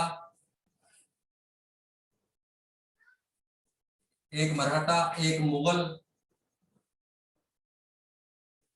ठीक है जी, और एक जो है मराठा, मुगल और एक बंगाल, ठीक है जी। अब ये जो मैसूर है, मैसूर ये इस जगह पर करके मैसूर की स्टेट है, ठीक है जी, और इसके पास अच्छी खासी कोस्ट लाइन है, ठीक है जी। ये मैसूर की जो स्टेट है इसके बारे में आप लिख लें जी। 1761 में established by हैदर अली, ठीक है जी। इसे एस्टैब्लिश किसने किया जी? हैदर अली ने। और ये मैसूर है, ये ऊपर वाली जो यहां तक ये मराठा है, ठीक है जी, और इनके इस तरफ यहां पर करके हैदराबाद है, ठीक है जी। अब ये आपने चीज, और इस सब के इस तरफ बंगाल है, ठीक है जी, यहां पर बंगाल है, ये आपने याद रखना। अब हैदर अली होगी, और मराठा का जो है शिवाजी, शिवाजी है, और बालाजी बाजीराव, और ईयर इसका है 1775, ठीक है जी, 1775। और मुगल का शाह आलम सानी, और बंगाल में मीर कासिम। और यहां पर अब एक और प्लेयर, नवाब ऑफ ऑल,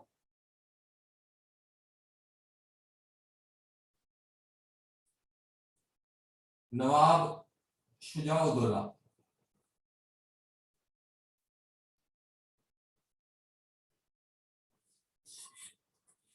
नवाब शुजाउद्दौला, ठीक है जी, और इन दोनों के दरमियान में ईस्ट इंडिया कंपनी।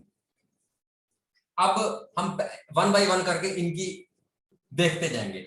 1761 में एस्टैब्लिश की। अब ये जो है ना, फ्रेंच के remnants, French east India company के रेमिनेंट्स कुछ बाकी हैं, और वो इनको हेल्प कर रहे हैं। और हैदर अली ने एक फैक्ट्री लगा ली है, असला वो इधर खुद बनाता है, ठीक है जी। अब उसने जो है अपना जो है मामला बड़े, और उसने टेरिटरी जो है बहुत सारी गेन कर ली है, ठीक है जी, और वो एक बहुत बड़ी अथॉरिटी बनकर उभर रहा है, जिस चीज का ईस्ट इंडिया कंपनी को बड़ा जो है वो परेशानी है, और वो इसकी पावर को कम करना चाहते हैं।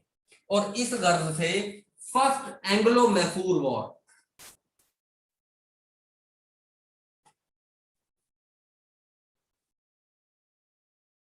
1767 से लेकर 1769 तक। अब इसमें ये मैसूर जो है, इस मैसूर के ऊपर क्या है? बॉम्बे। ये जो बॉम्बे की पोर्ट का गवर्नर है, ये लड़ता है इसके साथ, ठीक है जी। और ये क्या होता है, जो बॉम्बे सी पार्ट वाला, बॉम्बे पोर्ट वाला गवर्नर है, ये लड़ेगा, और ईस्ट इंडिया कंपनी लॉ शिकस्त। अब उसके बाद क्या होता है जी, 1782 दिसंबर में Haider Ali died,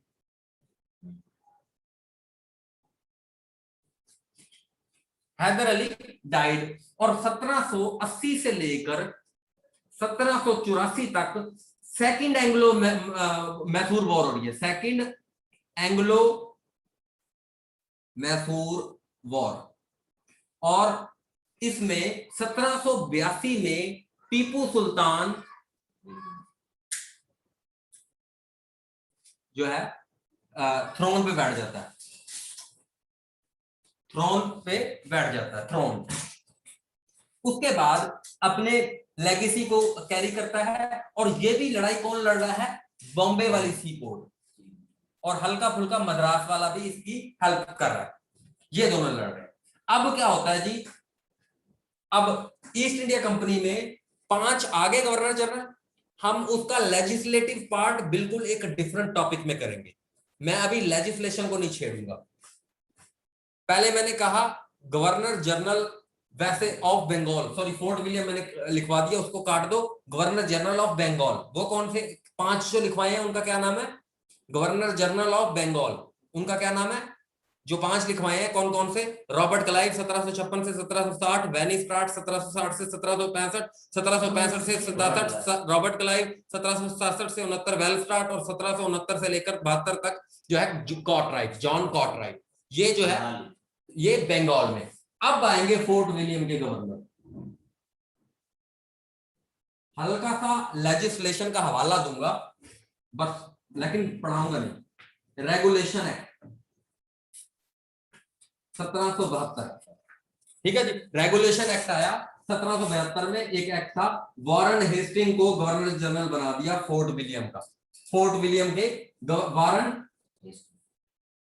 Hasting first governor general बना है, वारन हेस्टिंग। और इसने जो है, इन्होंने पहली के बाद हुई, पहली जो ये जंग हुई ना, इसके बाद हुई ट्रीटी ऑफ मद्रास।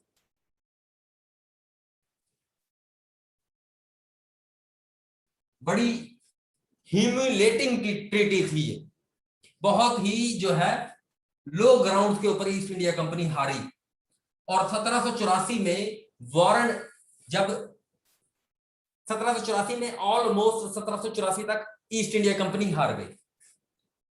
कौन से वाली? बॉम्बे वाली, बॉम्बे वाली और मद्रास वाली। अब वारन हेस्टिंग ने और इन्होंने एक ट्रीटी की, ट्रीटी ऑफ बेंगलुरु 1784 में, लेकिन उसको ट्रीटी ऑफ बेंगलुरु को वारन हेस्टिंग ने मानने से इनकार कर दिया। और वारन हेस्टिंग आया, और वारन हेस्टिंग ने टीपू सुल्तान के साथ 1784 में निजाम ऑफ हैदराबाद और मराठों को अपने साथ मिलाकर इसको हरा दिया 1784 में, वारन हेस्टिंग। अब आपने एक चीज यहां पर पॉइंट नोट कर लो, जब भी गवर्नर जनरल फोर्ट विलियम का आएगा ना, वो किससे लड़ेगा? वो हरा देगा। ये जो दोनों गवर्नर होंगे ये हार जाएंगे। क्यों? बंगाल में पैसा है, और बंगाल के, अब यहां पर जब हम मुगल वाला पार्ट पढ़ लेंगे तो आपको समझ आ जाएगी कि क्या बात है, रोला क्या है, कैसे। अब जी उसके बाद पहले हम ये मैसूर वाला पार्ट अपना कंप्लीट कर लें, समझ जा दूंगा मैं सारा। 1782 में होगा। उसके बाद 1790 से 1792 में थर्ड एंग्लो मैसूर वार।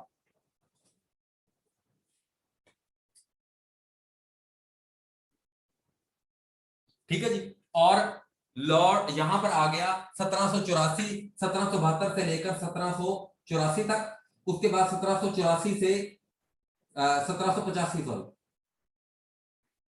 सॉरी 1785 से 1786 तक मैकफरसन,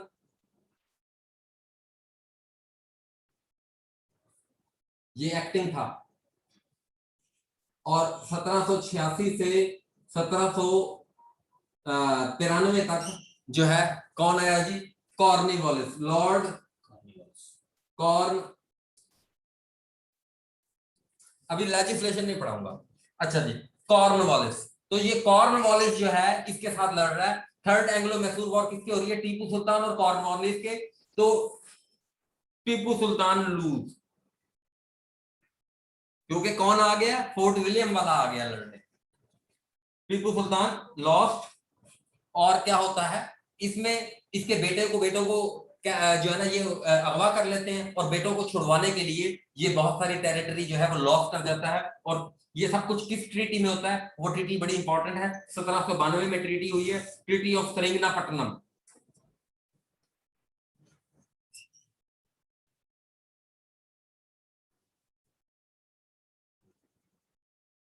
ट्रीटी ऑफ सेरिंगनापट्टनम। और फिर क्या होता है? यहां पर 1793 से 1793 से लेकर 1799 तक जॉन शोर, ठीक है जी। उसके बाद 1799 से 1805 तक लॉर्ड वेल्सले,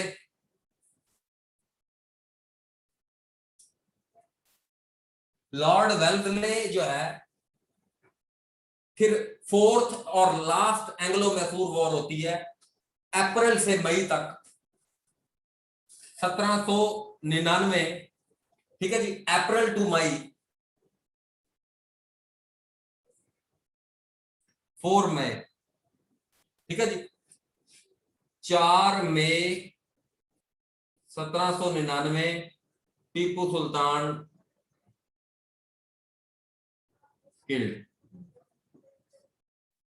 टीपू सुल्तान मारा जाता है और मैसूर स्टेट के क्या हो जाते हैं, टुकड़े टुकड़े कर दिए जाते हैं। कुछ हिस्सा मराठों को दिया जाता है क्योंकि मराठे हेल्प करते हैं, कुछ हिस्सा निजाम ऑफ हैदराबाद को दिया जाता है क्योंकि निजाम ऑफ हैदराबाद भी क्या करता है जी, हेल्प करता है, और कुछ हिस्सा जो है ब्रिटिश अपने कंट्रोल में ले लेते हैं। और अब मैसूर के पास, पहले मैंने दिखाया मैसूर के पास ये सारी कोस्ट लाइन थी, अब मैसूर के पास कोई कोस्ट लाइन नहीं है और एरिया भी कितना सा बच गया, इतना सा, कोस्ट लाइन खत्म हो गई और सारा का सारा एरिया भी चला गया, हल्का सा एरिया के ऊपर पपेट रूलर अपनी मर्जी के बिठाए हुए, डन हो गया।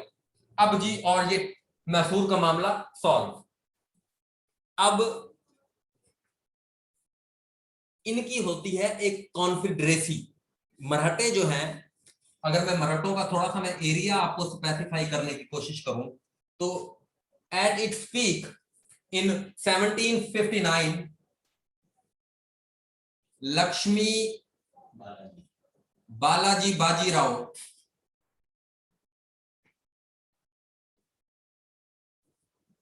इन इट्स पीक 1799 में, इसकी पीक दिखाऊंगा,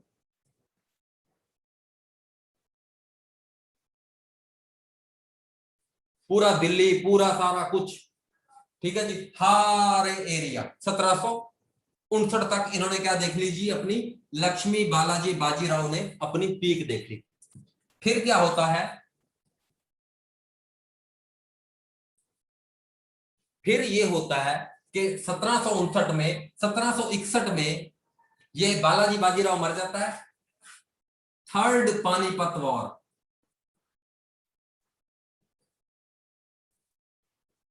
थर्ड पानीपत वार होती है, मराठा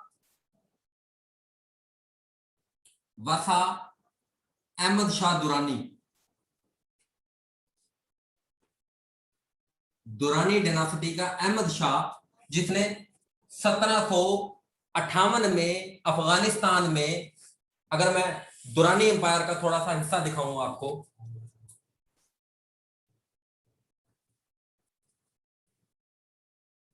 ये पूरा का पूरा दुरानी एम्पायर का क्या है, हिस्सा है, ये पूरा का पूरा, इसमें हल्का सा अफगान की टेरिटरी, ईरान की टेरिटरी, ये था किसका जी, अहमद शाह दुरानी की टेरिटरी, पूरा का पूरा पाकिस्तान, पूरा का पूरा अफगानिस्तान, थोड़ा सा ईरान। ये जो अहमद शाह दुरानी है ये कहां पर आता है, इंडिया की टेरिटरी पर आता है, और इसको शाह वलीउल्लाह लेटर लिखते हैं, शाह वलीउल्लाह लेटर लिखते हैं, और ये शाह वलीउल्लाह के लेटर के जवाब में मराठों की जो पावर होती है, जो मैंने आपको अभी दिखाई कि मराठों की पावर पूरे के पूरे इंडिया के नॉर्थ तक, दिल्ली तक, दिल्ली में भी उनका पपेट रूलर बैठा है। और अब यहां पर मैं मुगल की भी हल्की सी बात लिखूंगा, मुगल हमारा खत्म हो गया, चलो अच्छा, मुगल की मैं हल्की सी बात लिखता हूं, कहां पर, यहीं पर लिख देता हूं, मुगल के नीचे। शाह आलम सानी अपने वजीर से डर के, जिस वजीर को मराठों की सपोर्ट हासिल है, नवाब ऑफ औध शुजाउद्दौला के पास गया हुआ है। शाह आलम सानी, बात लिख लो, ठीक है जी, शाह आलम सानी अपने वजीर से डर के नवाब ऑफ औध के पास गया हुआ है 1759 में, क्या करने जी, अपने वजीर से डर के, और दिल्ली छोड़कर गया हुआ है। ठीक हो गया जी। अब पहले मराठे कंप्लीट करें। अब मराठों की पावर को अहमद शाह दुरानी वन, पावर खत्म हो गई, मराठों की पावर खत्म हो गई, और मराठों को थोड़ी बहुत ही फिर यहाँ पर अंग्रेजों से पावर मिली, जो एरिया हल्का फुल्का मिला, और ये कंस्ट्रेंट होके रह गए। इनके पास कोस्टल एरिया तो था, लेकिन ये बात कितना सा है, ठीक है जी। अब वो जो उनका नॉर्थ का कंट्रोल था वो खत्म हो गया, ठीक है जी, नॉर्थ का कंट्रोल जो था मराठों का खत्म हो गया। अब मसूर तक आ गया। हाँ, मैसूर के थोड़ा बस कोस्टल एरिया है इनके पास, ठीक है जी। अब मराठा जो है इनके साथ ईस्ट इंडिया कंपनी का डायरेक्ट कॉन्फ्लिक्ट होता है 1775 से 1782, फर्स्ट एंग्लो मराठा वॉर। वापस चला जाता है अहमद शाह, लड़ लुड़ के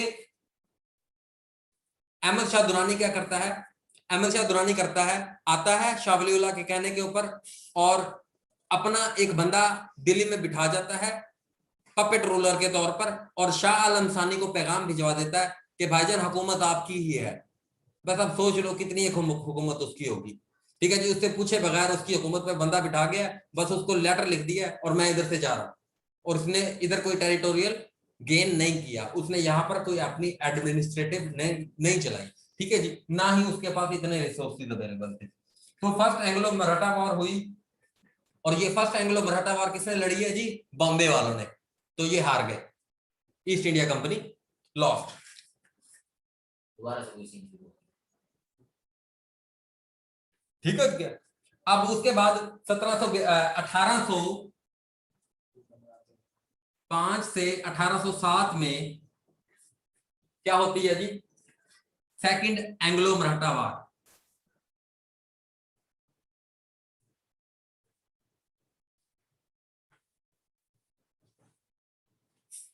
ईस्ट इंडिया कंपनी कौन, अब कौन लड़ता है, ये लड़ते हैं, ठीक है जी, ये वेल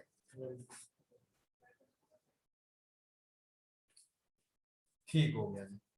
अब मैं मुगल वाला और बंगाल वाला और औध वाला तीनों इस जगह पर लिखने की कोशिश करूंगा, ठीक है।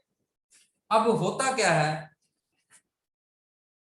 कि मुगल रूलर शाह आलम सानी,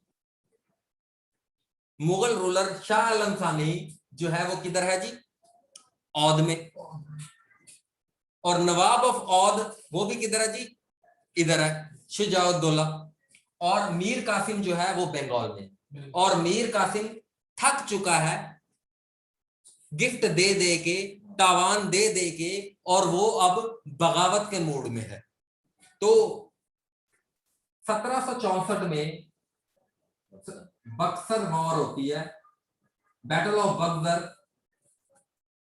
बक्सर बैटल 1764 में किस किस के दरमियान, नवाब ऑफ औध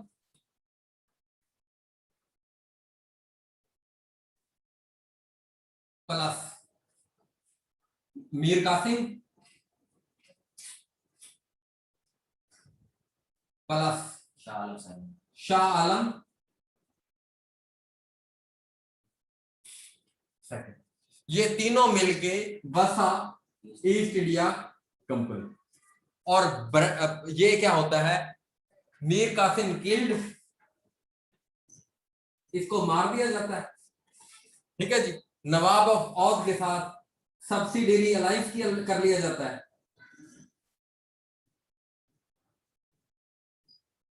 ठीक है जी। ये हम कॉन्स्टिट्यूशनल पार्ट में पढ़ेंगे कि सब्सिडियरी अलायंस क्या होता है, ठीक है जी। और उसके बाद जो है कौन सा बचा, शाह आलम सानी, इसके साथ करते हैं ट्रीटी ऑफ इलाहाबाद,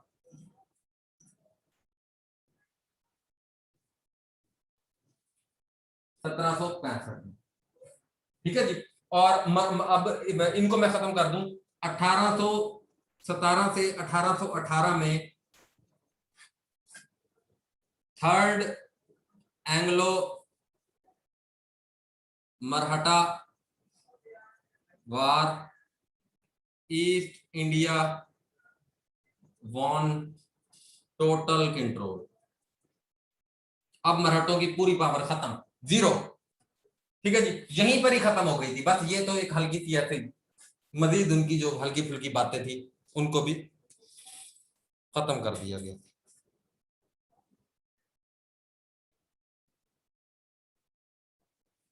ठीक है जी। अब उनकी मजीद बातों को भी खत्म कर दिया गया।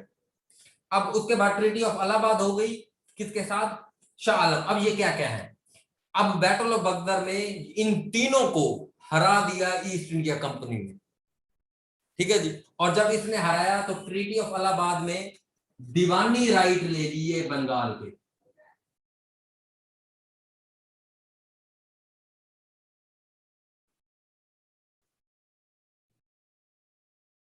अच्छा, दीवानी राइट क्या होते हैं?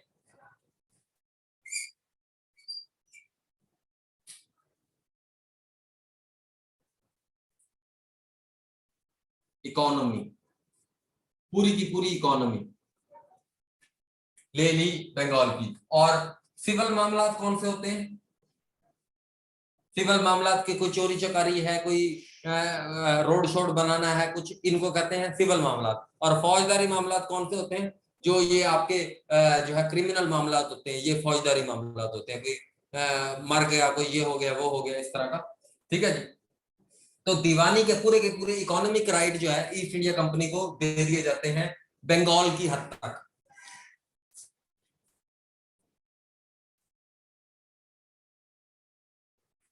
ठीक है जी। अब यहां तक हो गया हमारा, और ये काफी हो गया, ठीक है जी। कोई सवाल है तो पूछो। ये तस्वीर बना के ट्रीटी में क्या हुआ है, इलाहाबाद में क्या साइन हुआ? हाँ, ये वो मैंने बता दिया ना, फ्रेंच से हेल्प तो ली थी।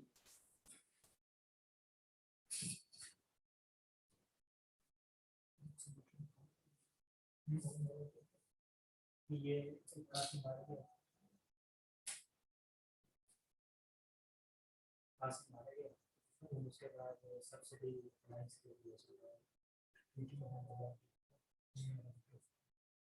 कोई सवाल है?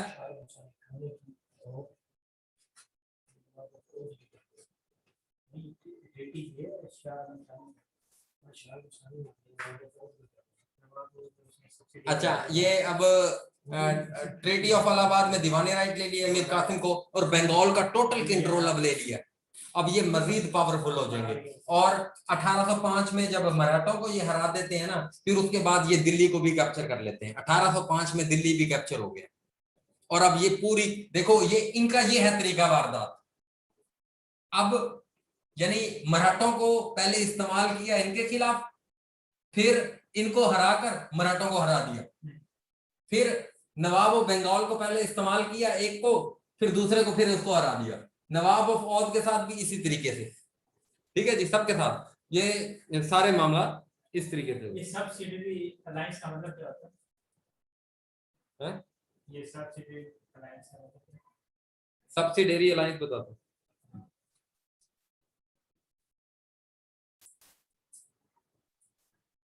नहीं, फ्रांसिस वेटिकन सिटी के पास कोई पावर नहीं है, जीरो पावर, कोई पावर नहीं है।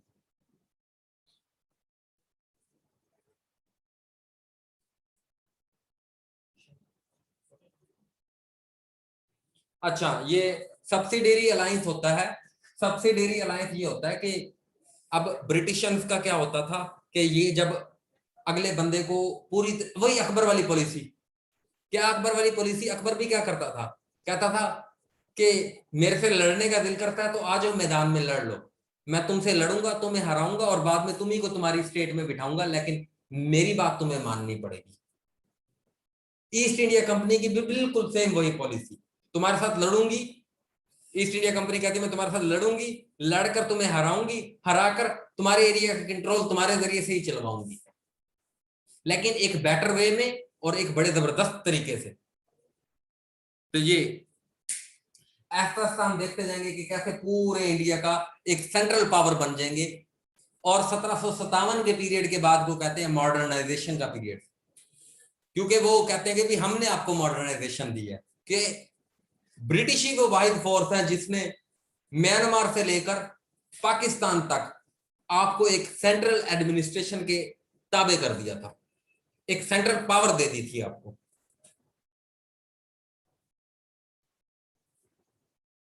दीवानी राइट्स होते हैं इकोनॉमिक राइट्स, इकोनॉमी से मुतल्लिक कोई भी चीज, कि यानी कहने का मकसद टैक्स कलेक्शन, लोगों से जमीन खरीदना, क्योंकि अब ईस्ट इंडिया कंपनी अपनी एक स्टैंडिंग आर्मी रखती थी और आर्मी को फीड करने के लिए अभी यूरोप में इंडस्ट्रियल रेवोल्यूशन नहीं आया, तो अभी कहने का मकसद, और इंडिया में क्या है सबसे बड़ी एग्रीकल्चर, तो एग्रीकल्चर के लिए आपको क्या चाहिए, लैंड, तो लैंड एक्वायर करेंगे, लोकल फार्मर के जरिए से उसके ऊपर फसल उगाएंगे और उस फसल के जरिए से अपनी आर्मी को फीड करेंगे।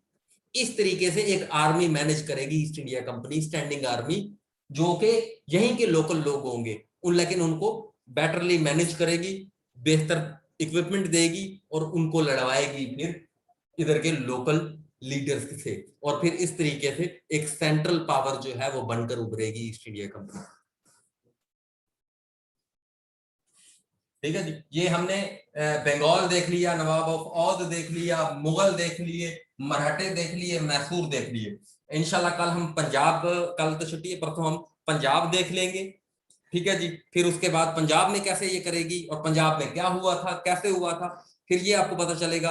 तो फिर किस तरीके से इसने पूरी टेरिटोरियल गेन किए हैं, जंगें लड़ी हैं, डिफरेंट किए हैं, अपनी एडमिनिस्ट्रेशन लाई है। फिर जब इसके आप लॉ देख लोगे, लॉ में आपको पढ़ाऊंगा जब इनके चार्टर एक्ट क्या होता है, governor general of fort William क्या है, गवर्नर जनरल ऑफ बंगाल क्या है, उसके बाद जो है वॉइसराय क्या है, इनके अंदर डिफरेंस क्या है, each and everything I will clear इंशाल्लाह। ठीक है, टेंशन नहीं लेंगे। ठीक हो गया, ओके, अल्लाह हाफिज।